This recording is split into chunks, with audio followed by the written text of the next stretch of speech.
So your oldest is 13, you said? That's a girl or boy? A boy. So my oldest is 13, and then Okay. I have a girl next, and she's turning 12 in a month. So they're pretty Man. close. So, and then I've What's the got birth? 3 more. So, Okay. What's the birth date for your second? Is it March, March? St. Patrick's Day. Yeah. She's Oh, a St. gotcha. Patrick's Day baby. So it's Mine coming is up. March 11th. My daughter Oh, really? is turning 13 on March 11th. Yeah, so we're right by each other. We're close. That's That's right. awesome. This year I've done the summit right around her birthday, and she begged me, Mom, please do not do the summit in March. I'm like, okay, I will not do it in I March this promise. year. I promise. So That's so awesome. I won't do it. Um, I want to hear the story. You posted it out on Instagram of you and your husband meeting and you were on separate dates. Did I read that correctly? Yeah. So let's see. The story is we met country dancing. Now, my Nice. husband is not a dancer. I am, but he just stood on the wall in his cowboy hat. I thought he was a cowboy. And during the slow dances, he would come in. And it's so funny because he asked all my friends to dance. And because I went with a big group of girls, all my college roommates. And then he finally asked me in the very last slow song, but it just happened to be my favorite song, Tim McGraw, like this best song. He asked me to dance. And as we were dancing, I told him, shh, I just want to hear this song. He's like, who is this girl? She just wants to listen. But then we realized we had the same class at the university that we were both at just different times. And there was a test. And I thought, I really need some help. And he's like, let's get together tomorrow and study. And I'm like, that would be great. I really wanted to study. And then we showed up the next day and he didn't even have the textbook. I was like, okay, guy. He didn't even have one. I was like, but it was Valentine's Day and it was so sweet that he showed up and he had chocolates for his mom. He was going to go deliver them to his mom. And I thought, oh my gosh, that's so cute. He brought me chocolates. And then we Wow. spent the whole day, trying to study, but we just ended up talking and flirting. And then we both had to go on our own date. Both had Valentine dates that night. Oh So my we had to go our gosh. separate ways.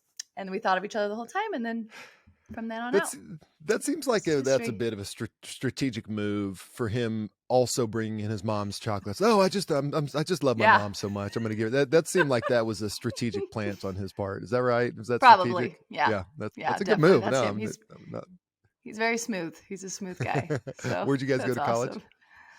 awesome. He went to Utah Valley University. Okay, I went got it. there for 1 semester and then I transferred over to BYU and that's where I Got it. graduated. So, Nice. That's awesome. yeah, it's good. All right, I want to hear the story of I Am Mom. So the first summit was in 2018, but you're in the Yeah. thing that struck me about all of this was you were in the thick of it of raising Yes. kids. You said, I'm gonna go ahead and start a conference and a movement here. What on earth were you thinking? Like, how did that all come about? I know. I'm like, can I go back? Just kidding. No, can't go back now. I know. We were a little bit crazy, but I think that's just who my husband and I are. We're just always drawn to personal development and growth. And sometimes you have to fail to learn. And so I think I was just excited to do something for other people. I've learned in my life when you're kind of like the story is I had really sick kids. I had 3, was it 4? Yeah, 4 sick kids. And when I'm feeling kind of down and in this funk and low, I've learned that if I can kind of think outside myself and think how I can help others, it brings me out of that. So I've always known that. And so that was kind of part of the reason too, that I kind of thought, well, let me think outside myself. I should do something for other people. But my husband and I know it was kind of scary, but he was really confident. He's really good at the virtual events. And so I wasn't nervous about that. Like, let's start Yeah. something. I honestly thought it would be for my friends, maybe my neighborhood, maybe 10 people would show up. So maybe that's why it wasn't so scary. I'm like, okay, it'll be for the neighborhood. It'll just be like that. And then we ended up having our first year 10,000 people that registered for 10,000 it. people in the first year. Yeah. Oh Yeah. my gosh. Mostly women. Yeah. That registered. So that was like, And then when you did it, it's I know it exists now. I'm curious at the very beginning. It exists because you believe in the power of moms and that moms have the yep. greatest influence on the next generation's mothers, fathers, and leaders. So what was it? What was that beginning? What was that spark that? And you're very specific towards moms. This is for moms. So why did you choose moms? And then what was that kind of that driving ethos behind it right at the beginning? I love that question. So the 2018, this was pre-COVID, like no one was doing big virtual events and there was hardly anyone doing it for moms. So that I was looking for stuff. I was looking for resources for myself on how to educate myself. I loved going to live events like conferences and parenting things. But when you've got small kids, you don't Good have luck. the time, or sometimes the money, or you don't have a babysitter to watch your kids. And so I thought that was my main drive is let's create something for moms that they can do at home while they're driving carpool. They can watch this summit online. Yeah. And my husband and I both agreed that we feel like that moms do have the greatest influence on the next generation, which is crazy because you don't get a college degree in that. Yeah. You don't go to Yeah. school on how to be an intentional parent.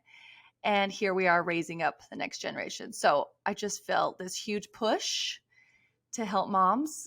Maybe it was a little selfish for me at first to like help myself to be a better Yeah. parent and a better mom, and my friends. Like my friends were like, yeah, do it. I'm like, okay. And then we're end up helping all these other people. So that's kind of, does that answer your question? It does, and I find it's interesting. Do you know Micah Folsom by chance? So she's good friends with Sounds Kelly for, Henry. yes. I know we have Kelly Yeah, Henry in did common. you So just have, yes, yeah, I just Kelly's listened to great, and hers. so Yeah, I Micah listened was to also parts of it. oh good. Yeah, she is awesome, and she in her story she talks about this. All her ambition was to be a mom, and then when she got into it, Mm-hmm. she said, "Well, maybe I've done it. And I'm 19. I'm done it. So what do I need to expand that out?" So was in part of the journey for you as being a mom, was it this recognition that I have so much to offer, and or I know to your point you wanted to learn some, but I have so much to offer, and I am a mom and I can expand out of it? Was that had to have been a challenging step to do that? What was that thought process like in doing that? Yeah, I think I'd say fear, really scary to kind of step outside and Mm, think, how am I going to balance being a mom of young kids and doing this? And I think I was fearful of failing. It took us a full year for us to kind of build the platform because my husband built it from scratch because they're really expensive platforms to do it. So it took us a whole year. And then like late nights, I'd put my kids to bed and then I would stay up with my husband. And our date nights were like consisted of Summit. We're like, do we do anything else but build this? So it was really scary, I think. But we just had to take that leap. We just had to yeah, do it. I did find myself finding some purpose and excitement as a mom. Like I wasn't just being a mom is my greatest joy though. I love it. But I sure. always encourage moms to find something that they're passionate about.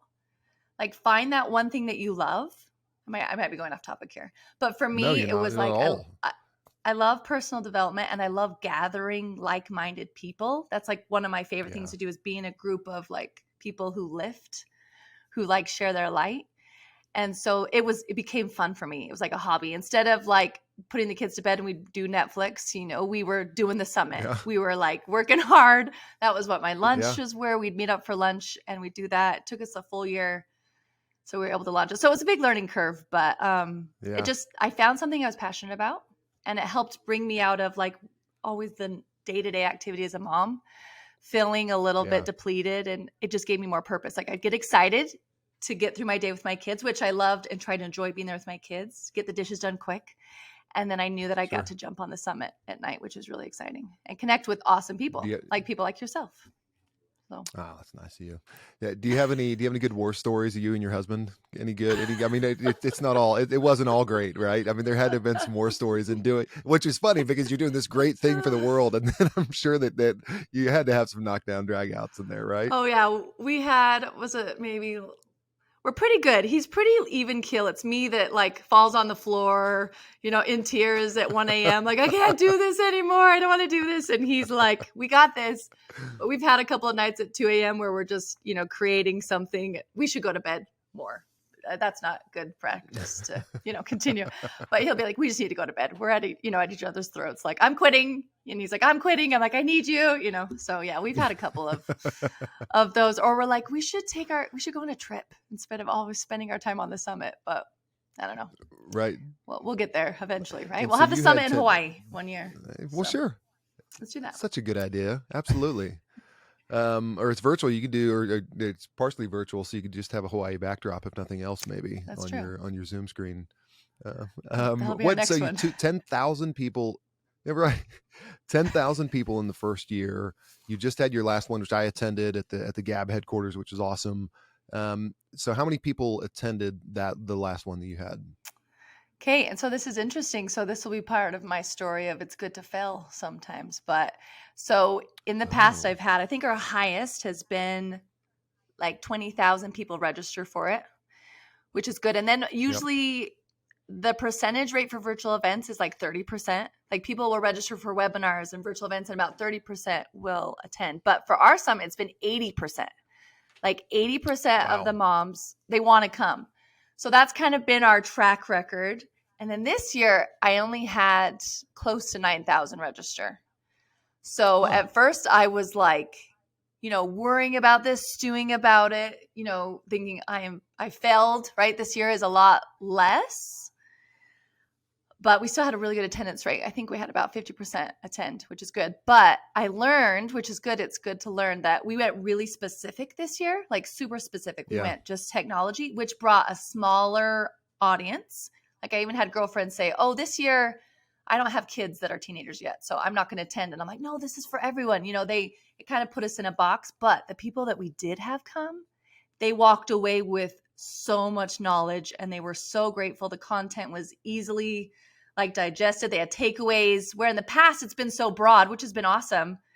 It was a little bit overwhelming for moms. Like they'd walk away and say, that was great, but like now what's my next step? But this summit, Yeah. people walked away and they had steps to take. So pros and cons, but I learned a lot. So I think we'll go back next year to being broad. We might go back and forth. We might switch back and forth to have a big audience one year and then a little bit smaller audience the next year. But overall, we've had like around 60,000 people register total with all our Wow. events. I'm looking at my numbers here. So around 40,000 attendees over the time that we've been doing this, and 70% attendance rate, which is huge. My husband is Gosh. in the tech industry, and like I said, 30% they're excited and they celebrate. We have 70. So to me, that tells me moms, they want this. Like they're going to sign up because they Yeah. need the content, they need the motivation, they Yeah. need the inspiration. That's where they're showing up. So, what did you think about the summit? Yeah. I was about to jump in. I thought it was unbelievably good on two levels. It was very inspirational, motivational, but there was good meat there too. I mean, there was such good stuff to latch onto. I remember one of my favorites. It was at the Ayers. Is that the couple Yeah, Richard who and who Linda. you Yeah, Richard Lynn, my gosh, they had it was like their 60-second speeches they do with their grandkids and they did with their family.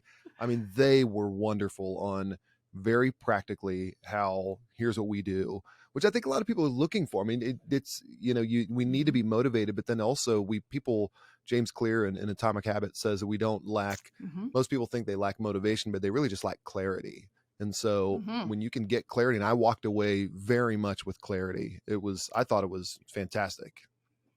Did you try those games with my kids? When the Ayers, I watched their video when it came in. My husband's like, "We got to try this," and we did it, and our kids loved it. We're like, maybe they love it too much. They're not eating their dinner. They're like getting up and giving speeches about, oh, what were they giving speeches about? Animals, and they loved it. They got up, and And which was really fun because it was good at dinner. It brought us together.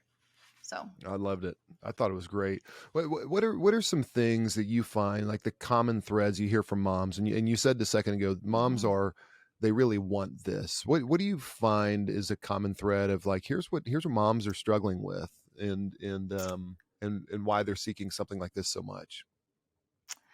Yes. So like I said before, and I heard is it Micah? Is that her name on her podcast? She said the Yeah, exact same Micah. thing. There's a lot Mm, of joy that comes in motherhood and parenting, but along yeah, with that comes burnout, I would say, overwhelm, unsure on how, you're learning as you go, which is a big learning curve, especially as a first time parent. So I was reading the other day, there's an article and they said that being a mom to young children is one of the most high stress jobs out there. Like your wow, cortisol levels are so high because kids are constantly pulling from you, the crying, and now you've got teenagers. I mean, I've got teenagers and I'm dealing with drama at school. And it's just, it's a very high stress job or role that we right? have. So I feel like if we can bring the moms together and we can, educate each other, there's power. There's lots of power in having tools in your back pocket Yeah, because you can pull from those tools and you can use those in different experiences that you have in motherhood and parenting. I mean, still there's a lot out there and there's a lot to digest, but that's why I like the summit, because I'm trying to bring the best of the best together. So moms within one day can walk away and at least got one thing. Like, I've Yeah. got one thing I can try with my family and we're struggling this. But I think probably just burnout is probably the biggest one, is moms struggle. And loneliness. Burnouts. Yeah. I would say loneliness is a big one too. In your motherhood, you can find yourself being lonely. You got 3-year-olds to talk How to, do you know. you right, exactly. How do you with as a mother with young children, how do you combat loneliness? What do you, again, you're speaking of the dumb dad here. Like what are some ways, like practical things to, hey, here's how you combat loneliness when you're in that stage. Find your people. I always say, go find your Yeah. people. Find your moms that are in the kind of same stage as you. Or I love to have a mentor mom, actually. I love making a friend with someone who's about 5 years older than me, because they're ahead of me. And I can be like, my kid is doing this. Is this normal? And they're like, yes, that is so normal. My kids did that too. Or you're not a bad parent. Finding like Right. people that kind of support you. And my biggest thing is, which I've learned at the summit, is I try to surround myself with people. And I know Tanner Clark says this too, like, surround yourself with people that will lift you. I mean, they'll raise you to another level. In the past, when I do the summit, I've had some people in my life that were critical of what I was doing. Like, why are you spending all your time doing this? You're no fun. Like, come hang out. You're working on this summit. Trying to help all And these kind of like, people. yeah, who do you think you are? And I learned to kind of cut those people out of my life. Like, you're Yeah. not helping me. You're kind of critical. I want people to surround myself with people who just are encourage me. So I think just finding your people, which can be Yeah. hard if you're in somewhere new, but there's ways to do that through like your neighborhood, communities, church groups. You can find your Yeah, people. So for sure. I've noticed this epidemic it's not specific to technology in any way, and it just seems like it's getting worse. And I don't think it's not gender specific either, and it's not age specific, and it's kind of an epidemic of comparison that mhm. we're constantly comparing ourselves to others. Do you find that to be something that moms are dealing with, and then how does that show up, and then how in the heck do you fight against that? Oh, yes, 100%. And I do think a lot of it does come from technology. I Mm. would say a lot of it comes from the phones. When I was a young mom, I didn't really have social media yet. It wasn't quite out. That's how old I am. But it wasn't really a thing yet. And so there was kind of less comparison. You just saw your neighbors, right? What your neighbors were doing. And you were picking on yourself, thinking, this is one of my weaknesses as a mom, and comparing yourself to someone who that was their strength and feeling bad about it. And now there's social media. You can see it on your phone. It's like in your face, right? So Yeah. it makes it even worse. But the day that I learned, and I can't remember when it was, this is so freeing, but the day that I learned to like let that go and to realize, like, I wrote down on a paper, these are my strengths as a mom. These are the things that I do well. And I focused in on that, and I became more intentional on focusing on my strengths and like running with those. And then I let go of what I wasn't good at, and I stopped comparing myself to other moms, and it was so freeing. Wow. I just like, it was like a weight was lifted off my shoulders, and I was like, my one friend is really good at throwing like parties, which is funny because I throw events, but like she's good at like decorating her house, right? And she's a really good cook, and I'm not so great at design and cooking. But I could see her and be like, you're amazing at that. And I'm going to cheer you on and I'm going to applaud you. And then can you help me? Like, if I have something, I always call Right. her and say, hey, can you help me design this part of my house? And she's like, yeah. So it was great. I learned to like, yeah, that's kind of how I stopped comparing myself. And when you do that, it is so freeing. And when you start cheering on other people for their strengths, it kind of fills your vessel, kind of fills you up a little bit. And then I find so much joy and purpose in my life when I do stuff that I love. Like, I Yeah. love relationships. I love people. I love gathering people. And so that's where I thrive. And that's what I focus my time on rather than the things I'm not great at. So, I would assume when you do that, you start to create a culture around you and the people around you, and when you are totally content and celebrate who you are, and then you have the confidence to celebrate who other people are around you, then that just that has to create a culture of those people. What you do is you're inspiring them to feel good about themselves, and mhm, then maybe if you had somebody, I've noticed this, if they have a tendency to maybe cut others in like little passive aggressive mhm. comments, that probably starts to dissipate because you feel more confident in yourself. No, Jamie's good with who she is. I can be good with who I am, and we don't have to kind of have this comparison between us. It just creates a culture within friendships, I assume. Oh no, yeah, that is exactly it. And when I see on my social right now, I follow a lot of thought leaders because I'm always vetting speakers and stuff like that. And I have to remind myself if I do open up my social media, my Instagram, that all these people are doing great things. It's overwhelming when I see all these people and all that they're doing. And I'm thinking, I'm being left behind. I need to catch up to these other people. But I have to remind myself, stay in my lane. Yeah. I know exactly what my purpose is and what I'm doing. Don't compare myself. And so I just have to kind of mentally remind myself. And so when I talk to my friends, I usually suggest they only follow like 4 or 5 really influential people or thought leaders because it can become really overwhelming if you're following Right. so many that you're like, oh my gosh, I should be doing so many things in my life. I don't have the time. Well, it So makes sense just because reminding myself. yeah, because if you're following, let's say you're following 50 people, each of whom have individual strengths, and you have your own individual strengths, well, you're looking at them in totality and you're saying those are 50 strengths I don't have, Hmm. forgetting the fact that those are 50 individual people, right? And so how in the heck can you keep up? There's no way you can keep up with that. No, Totally no, daunting. Um, no. who do you emulate as a mom? Who are some moms that you look up to, and what are some things about them that you really admire and that you try to put into play in your life? I know I was thinking about that. And I was thinking about all the people that I've kind of worked with, right? I've got to work with some pretty awesome, influential people in the speaking realm and that kind of stuff. And I mean, like you mentioned the Ayers, like Linda Ayer to me, when I'm with her, I'm like, can I be you? And if listeners are listening and they don't know who she is, they should look her up. I mean, they had 9 kids. She's just incredible, very intentional with her family. I mean, that's someone that I know really well. It's not just someone I follow on Instagram. So I try to be like her. But ultimately, I was thinking about my grandma. Number one, she actually just passed away. And I went when I was at her funeral, Oh, and you hear all of, you go to someone's funeral, you hear about their achievements in life. And one of her greatest achievements was her being a grandmother to her kids. And she was a relationship person. There's things that all of us grandkids got up there. There's not very many of us. There's about, I think, 7 of us. But each of us got up there at her funeral and we talked about a memory we had with her. And I was like so pleased that we're all different memories. And I thought I had the closest relationship with my grandma, but I'm like, maybe we all did. Everyone was super close to her. So that's who I try to be is I'm really trying to be intentional with my wow. kids. Connection and building relationships with them because I think that's kind of what matters most. So there's lots of other people I could mention, but I think my grandma, that's who I kind of say. And then I am Christian. Mm-hmm. So ultimately I am a follower of Jesus Christ and I try in Yeah, everything that I do to be like him, be kind, loving, and serving. yeah. So that I think is kind of my ultimate goal. So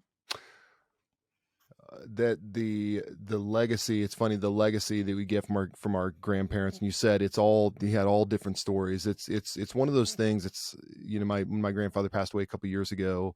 It is you have this moment to reflect, and you hear like, wow, this is. You start to identify yourself with your heritage and your history, and then when you mhm, begin to identify yourself like that, you start to act more like that. Just because this is who I am. This is where I came from. Um, I, definitely, that definitely. is yeah, the Ayers. Everybody listening does need to look up the Ayers. I walked away with like a I don't know, you'd call it like a I guess I'd call it like a grandparent crush. Is that what Yep. maybe I'd call it? I mean, it just seemed like and Richard, he has this like permanent smile on his face. He seems like Yep. the most joyful person I've ever seen in my life. Just amazing, amazing He's people. become like my dad. Like when we get off the phone now, he's like, love you, Jamie, love you, kid." I'm like, "Thanks, Dad." I'm like, "I've adopted you as my parents and grandparents. You need to have them on here. They would probably love to come on here." Oh, I would So love that. And you co-founded the family dot is awards with the Ayers, right? yes, I want to hear about that. yes. So that's a cool story too. So we had been doing the summit for 3 years, and what's been cool is usually my keynote speakers that we reach out and ask are people that I've just admired, that I've read their books, and usually every keynote afterwards wants to do something with us afterwards. They're like, let's partner and do something else. So the third year we had the Ayers and Richard. I remember the phone call. He like called Mike and I up, my husband, because we do this together. And he's like, let's meet for lunch. We have some important things to talk about. I'm like, okay. So we drove up to Salt Lake because they live in Salt Lake City. Did you And know them before? no, I did not know Oh, them. you I just didn't? read their Oh, okay, books. got it. Got it. Mhm. Okay. I read their books. I went through lots of hoops to get them to speak. That's how the summit is. My job mostly consists of me like just detective work, trying to figure out how to get a hold of people. That's my job. That's what I do. So I got a hold of them. We had lunch with them, and no joke, Richard was like, there is so many influential people in this space talking about the family, talking about positive families. How can we gather them? How can we celebrate them? How can we recognize them? And on a napkin, I wish I still had the napkin. My husband pulls out this napkin and just starts drawing things. And Richard's like, could we do an awards? And my husband's like, yes, we could Wow. totally do this. And in the tech industry, they give out awards for like, boring stuff, right? Like greatest platform and stuff like that. So he's like, let's do something really cool with these, media, all these people in the media on Instagram, YouTube, and Facebook, and blogs and podcasts. And so we created the Families Awards, and right there and then ever since we've just been, bringing it to the next level. We're going to go live this year is our goal, and which is exciting. So we're going to try to do that. We have it's in the works right now. I can't tell you everything that's in store, Oh, but oh, I like we're it. really excited. Just adding more to my plate, right? More to my Of course. to-dos. Richard's like, you got it? I'm like, I got it, Richard. So What are it's been cool. if any come to mind? I didn't prep you for this, but are there any of those stories? I'm sure you, as you're looking at these awards for families and you're celebrating families, are there any a story or two that comes to mind of a really inspirational story of families that you've celebrated? Yes, we've had some of my favorite have been. Well, I should maybe edit this part. I got to remember their Yeah, we names, can edit but it. We can edit I could look up. Well, we'll skip them because I can't remember their first names. So that'd be embarrassing. But the Crosby it. family. The Crosby family, Claire Crosby, she's on YouTube, kind of a YouTube sensation, and she's been singing since she was tiny with her dad. She has like perfect pitch, incredible. And we just thought their content was so family friendly, and so we gave them the award. We did it over Zoom, and it was so cute. It was a little chaotic because their kids were just like all over the place, right? But what I thought was cool with the interview is both her parents were very intentional, and they said, like, we know that she can't just continue down this road. It could lead to so many things for her life if she's this YouTube star. Like, I don't know if this is what our family really wants. They're trying to keep her grounded and stuff like that. But I just thought it was really cool talking to these people that have had such huge success, big, Yeah, views and stuff like that. They were trying to be really intentional with their family, and they knew, where they wanted to send her and the music they wanted her to sing. I thought that was cool. I don't know if that's super inspirational, but that's a good meeting story. them Yeah, was really fun. And then the Bucket List family there, I'm a big fan of them, Jessica and Garrett G, and I just love what they're doing. And I think Jessica caught us in her car. She was driving somewhere. She was on, the Zoom call, and I just think it's inspirational what they're doing, showcasing a positive family, kind of traveling yeah. all over the world. I'm trying to think. We did our tribe of many. They were one of our award winners, and he's a pastor. I can't remember where they live, but they have, I think, 11 children, and Wow. they're a mixed couple. He is Uh-huh. African American and she is white, and they have the most Hmm. beautiful family. And they Wow. showcase their family on YouTube, but I love that they're very faith centered, and so yeah, we have some really That's cool so neat. families. That's got to be fun to figure out the nominees, the award winners. That's just got to be fun, and I'm sure that has to be inspirational as a mom and as a family for you and Mike both to see that and say, "Gosh, here's some things we can adopt." And doing that, and which makes me ask, like, you are in the top 1% of intentional families. What are some, and you may or may not 1%. have Wow. memorialized it, but zero point zero 0.01, excuse me, Okay. 0.01. No. I mean, you have to be in the top like intentional families in the world. What are some of the principles that you abide by? Do you guys have some of these? Hey, here are our pillars. Here's who here's who the Taylors are, and here's what we represent. What are some of those pillars? Whether it's just as a cohesive family or even as maybe separately, even in your parenting guidelines and pillars that you live by. That's a great question. So we have a family cheer at night. Oh, We come do it on every now. night. I know. We got it from the I got to Ayers. hear the Everything family. I've learned is from the Ayers. I got to hear the um, cheer. so the cheer is, so years back when my kids were little, I was having a hard time gathering us all at night. Before we went to bed, I wanted a moment as a family at night. My kids are older, so not every night everyone's together, but we get together. we say a family prayer, and then our cheer is, and even my 2-year-old is really into this cheer. We put our hands in the middle, and the cheer is work hard, play hard, do your best, be kind, Team Taylor. So that is our cheer. And we put our hands in and we say Team Taylor. We yell Team Taylor and everyone cheers. And we do this little, it's evolved into a little dance. We do kind of a little conga line afterwards. And my kids love it. My 2-year-old yells Team Taylor as loud as he can. And I think, and it's kind of cheesy. My husband's like, are you going to tell everyone our cheer? I'm like, yeah, I'll tell everyone our cheer. Absolutely. So we've been doing it for years. And now when my kids get out of the car, I yell Team Taylor. And they know work hard at school. We love to play hard. We love to play. And then we had to add be kind because our kids, you know how kids are. We're like, be kind to each other. So, Was that do one was your best be kind. Was do your best third and then be kind was fourth?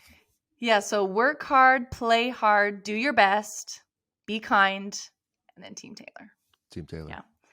That's so good. So those are our principles pretty much. It's so funny how as a parent, there are so many things you could focus on. There's so many things you could do, but you can't accomplish any of them. So when you whittle it down to, I'm looking at this list: work hard, play hard, do your best, be kind. What else is there? I mean, if you could do those things, that's that you take over. And the fact that it's so ingrained in them, and then it's almost like like the Pavlovian response. And they hear Team Taylor, they know what that means. They know who they are. That's totally. so good. And our biggest thing is, go ahead. No, go ahead. Your biggest thing. Nope. One thing is, it's hard. I mean, we're trying to we're a family. We're not perfect, right? And kids will bicker and, compete against each other a little bit. And we're trying really hard to say, we're Team Taylor. We have each other's back. If there's anything that happens, we are here for each other. We're going to be there for each other. We're going to listen to each other. We're going to not make fun of each other. Yeah. Because I feel like the world can be a tricky place. And so as long as my hope and goal is when my kids come home, they know that they have Team Taylor that has their back. So we've got each other. So yeah. I talked to my kid again. My son is almost 15. My daughter is almost 13. And we tell them a bunch. We say, you don't understand. This is the closest relationship you will ever have to marriage with you as siblings. And so I know you'll say, no, with my spouse someday I'll be, no. This is it right here. So if you think you're mad at your sibling now, just wait till you're married and you'll see how mad your capacity for anger at your spouse. But this is how you start modeling it. But then you also have to know, like, this is your ride or die. Like, you at all times, my daughter's Gianna, my son's Harrison, Gianna's in trouble. I don't care who it is. You have full license to take out whoever it is, because this is your ride or die. Gianna, you have Harrison's back no matter what situation even if he's totally in the wrong, he's right because he's yours, because it's your ride or die. And what amazing opportunity we have to shape those future spouses, future leaders, just in those relationships alone. So I love that, and having that full security and confidence. I'd encourage all the listeners to do this. We tell both kids, hey, the other one has full veto rights over anybody you date later in life. Nope. I love it. You know what I mean? Just can't do it. No, great. They suck. You can't date them. Yeah. Yes. Get that in their minds now, because, as you know, and what I love too is sometimes my husband and I, if we, are arguing in the kitchen or something, like I've even had our little 5-year-old be like, Team Taylor, Mom. So it's a good memory. Yeah. So it's good for us too, because we're like, ooh, take a step back. Like, and, and there's going to be conflict and but it's good for my husband and I, Mike and I, to stop, look at each other and apologize and be like, you're right. Team Taylor, I'm sorry. Let's talk about this later, or let's talk about it when we're not so passionate, about our side of the story. So it's been good. So good for our kids.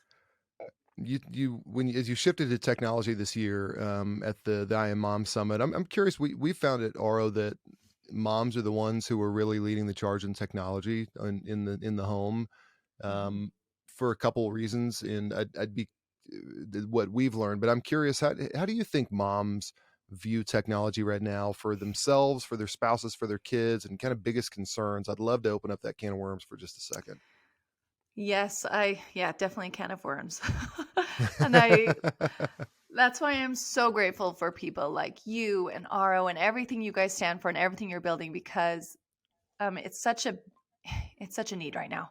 So Yeah. that's why I did just technology, because first of all, I have a 13-year-old. He's my oldest, and we're entering I want a phone, I want a device. And then I have a 12-year-old right after him. I've got 5. So she's just right there with him. So that's why mainly I did is for myself to Right. prepare myself. But I just think it's a huge topic right now. And we're the first generation to be really going through this. I mean, not the Yeah. first one. I'd say we're the first generation that's trying to be more intentional about it. I think of my own younger siblings, who I'm the oldest of 6 kids. So my youngest siblings, I mean, my parents just like gave them a phone, and we had rules and stuff like that. But I'll find my siblings, they're adults, they do a lot of scrolling, right? We're in Yeah. family functions, and they'll just be scrolling on their phone like mindlessly. So I think that the next generation, we're trying to be a little bit more intentional on teaching, like, technology manners to our kids, right? Yeah. How to keep them safe online. And I know as a mom myself, I even struggle myself with trying to put my phone down. I struggle with Yeah. that. I use it for the summit. And so I'll find myself just going down that deep hole of suddenly like, oh my goodness, 30 minutes has passed. And I was just looking at really good content, good people. But Yeah. like I just wasted 30 minutes where I should have been with my kids. So I think that's a huge struggle us moms right now are Yeah. dealing with is, the balance there on how to do that. And I love Yeah. that. Yeah. And that's what I love about RO, what you guys stand for and what you're doing with that. I think sometimes moms, if we're stressed, a kid's crying or we're like feeling lonely, we'll pull out our phones and just start scrolling, which is not a good habit, not a good coping skill. So we've got to come up with different ones. Well, it's interesting. We've found in the way, and I don't want to be overly categorical, but we found that moms and dads use technology a little bit differently. Where Mm, moms run the home. I'm going to be overly generic here, but moms run the home, and the phone is a representation of all the stuff they have to do. And so yes. it's the center point. So if the nurse calls at school, it's through the phone. To set Mhm. up a play date, it goes through the phone. And you and planning the summit, everything that they have to do goes through the phone. So where a dad may in the evening put his phone down to connect with others, moms tend to put their phones down to have a little bit of me time and connect with themselves, or pick up the phone to connect with the outside world because if they've been just totally snowed under by all the stuff they do. So the needs are different. And so it's a much different approach. We think that moms are carrying the brunt. And so when the dad comes home and says, hey, let's all put our phones down and be together. And mom's like, whatever, dude. I've been, I need a little bit. I need this, or I don't want to connect with you guys. I'm good. Or I got 10 carpools I have to coordinate. I got to make sure everyone's where they need to go. That's my day. I spend doing carpools, Right. Yeah, exactly. Professional carpool coordinator. Yeah. Exactly. um, so do you have what are you going to do for your older two with phones? What's the tech plan for your 13-year-old and 12-year-old? Yes. So we are learning on them. Bless their hearts. Thank goodness they're letting us learn. We tell them every day, we are so grateful for you. We're going to make lots of mistakes. Thanks for being here with us. So Right. our tech plan is probably different for every kid. As you know, Joey, I'm guessing your 2 kids are very different. Yeah. My kids are very different. So my oldest son, we got him a Gab phone. Yeah. So we actually won a Gab phone at a basketball game at the local university. Nice. My dad, so their grandpa, it's the cool dad dance, and he was on the Jumbotron and he was dancing, and my daughter was by him, and they won. And Amazing. which is funny because my dad just won again, barely, and won another one. I'm like, Dad, you just keep winning Gab phones. And that was it. Another dance competition that led to the second win. Yeah, the same place, the same university, the same college basketball game. He won again. I'm like, the cameraman must not know. That's actually my dad's 4th time winning, because he has season tickets. But I'm like, the cameraman don't know that you keep winning.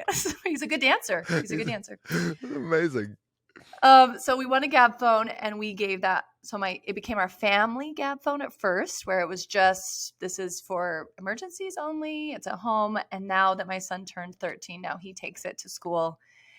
But he's so funny. He has really no interest in it. He's not interested in it. He forgets it half the time. He doesn't even take it with him. I can't even get a hold of him. So we're not too worried about that there. But then my 12-year-old, for Christmas, she asked for a phone. We got her the Gab phone as well, but this Yep. one is the plus. It has a little bit more on it.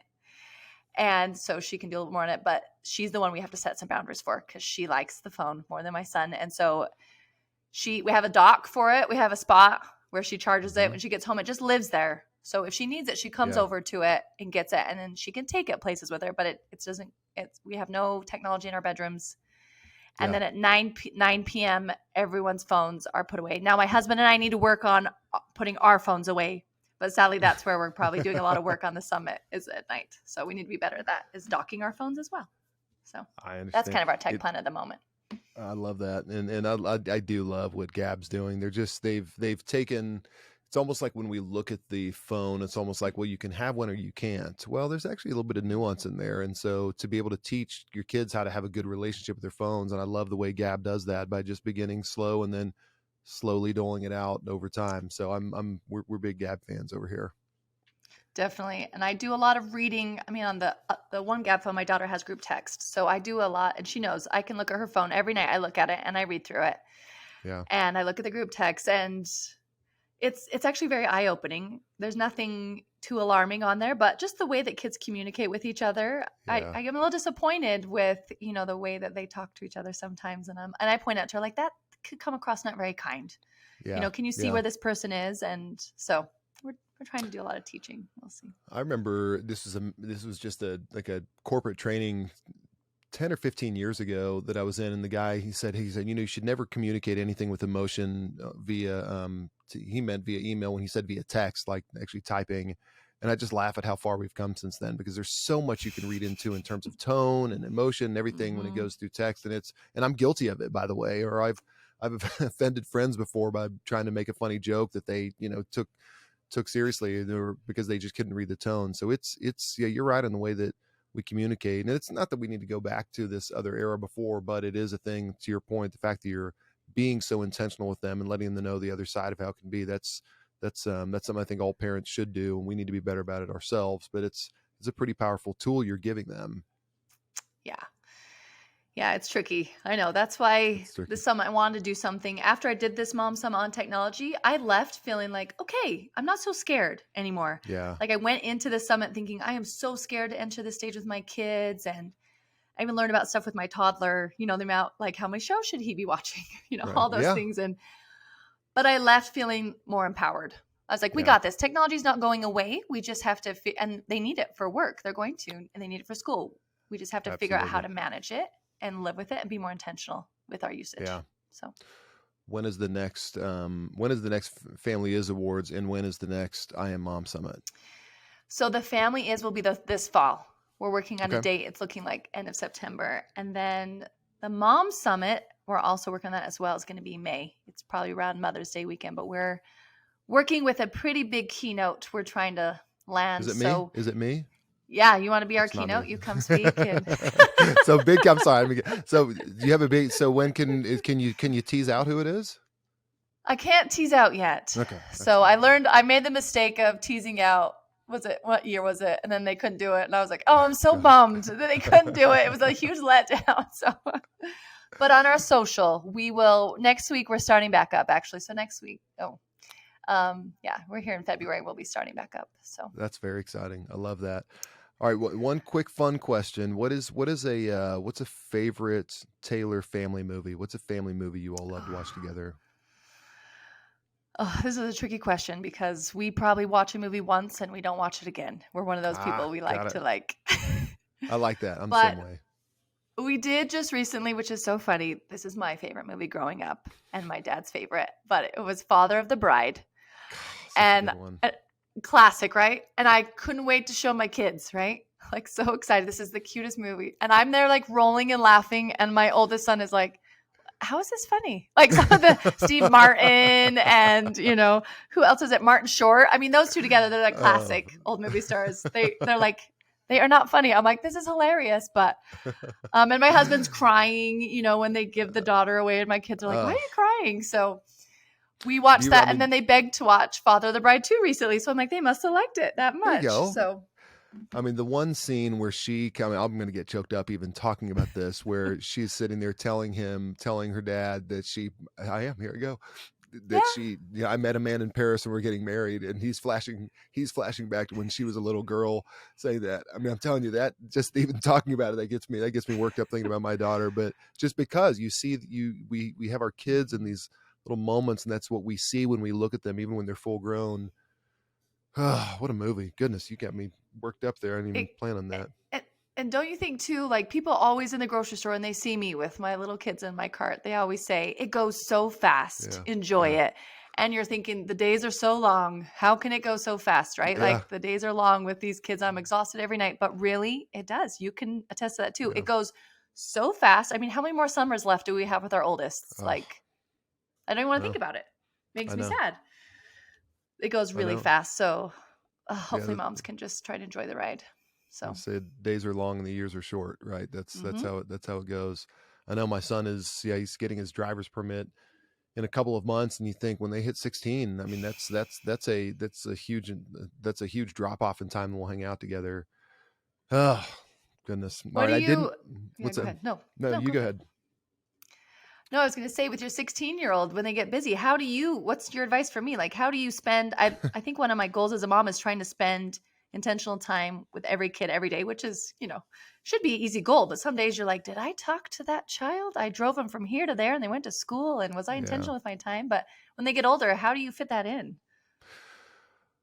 I don't know yet. I really don't. I think one thing that I have a tendency to do as a parent is I try to make things too big. I Mm. try to make things really big. So I've I think mentioned this story before on the show, but my daughter and I, we were at a daddy daughter dances a couple years ago, and I wrote there was a booth and it said, "What do you want to do with your daughter?" And then, what do you want to do with your dad? And so I wrote down, "Go to Paris." And Gianna wrote down, "Go ice skating this weekend." Oh. And these are, I'm trying to make too much of this when I don't need to, when they just want to hang out. And the greatest gift that we can Mhm. give, I mean, I think this is even still true. I go and plop on my son. He was doing homework last night. I went and plopped on his bed while he was just next to him and just sat with him and annoyed him and tickled him. And he told me to leave him alone. And we Mhm. just laughed and stuff. And I think that's, I think probably not discounting those moments is something I'm trying to learn. And then coupling that with, hey, let's go get donuts together, hey, let's go do something bigger. But I'm trying to make it more approachable for myself because I know my tendency is want to do something far too big.